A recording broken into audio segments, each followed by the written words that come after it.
Hello, hello, good morning mga kababayan, mga kamani mechanic. Shoutout sa vlog ko. Meron pa kaming ginagawang Honda Civic. Yan, Honda Civic Sports. Yan. Palit kami na tensioner assembly. Yan maingay na yung bearing niya. Tapos ito yung spring niya sa loob. May problema na, matigas na sa magalaw na yung bushing niya, tapos may kayod siya sa gilid, tinatamaan siya ng pulley ng water pump. Kaya tapos yung belt niya, kita nyo, belt niya palit na rin ako. Biyak na. So delikado na siya pag tinakbo ng malayo. May tendency mapuputol, titirik siya sa daan. So ito yung mga parts na pinalit namin. Ayan yung mga parts niyan. Bago yan, tensioner, pulley assembly. Then belt niya, yan 7PK. Ang brand niya, Sunlux.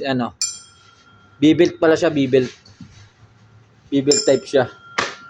Yan, bago magtanggal ba nito guys? Bago magtanggal dyan, Mga kapaps, ano pala tayo? Mag-clean tayo ng injector, mga kapaps. Yan, Sobrang dumi na kapaps, kaya nag-hard starting. Kailangan natin linisin yan. Yan. Sama mo na yung fuel pump mo. Kaya pag na-fill nyo po yung hard starting, mga kapaps, ito na po yun. Yes, that's right. Yan si Ka Henry. Peace! Peace daw. Yan. Bago nga pala magtanggal ganito, tensioner na to, guys, kailangan yung remove tong pulley. Kasi hindi nyo matatanggal to sa ilalim na yun. Hindi nyo matatanggal sa ilalim. Nakaharang tong pulley niya. Pulley ng crankshaft. Ito yung pulley ng water pump. Yan, may tama niya. Yan, Kumakayod. Kumakayod siya dito. Yan, Kaya nangyayari sa kanya. Kaya maingay siya. So, i-install na namin to para sunod yung fuel pump.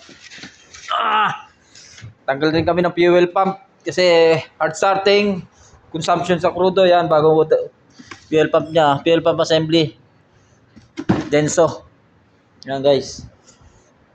Yan luma niya. Kapalit kami.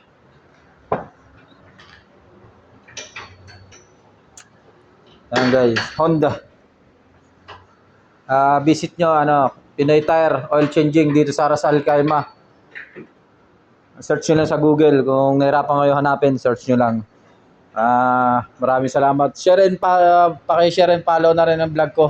Kamanoy Mechanic TV. May YouTube channel rin ako, paki-search nyo na lang. Yan guys. Thank you.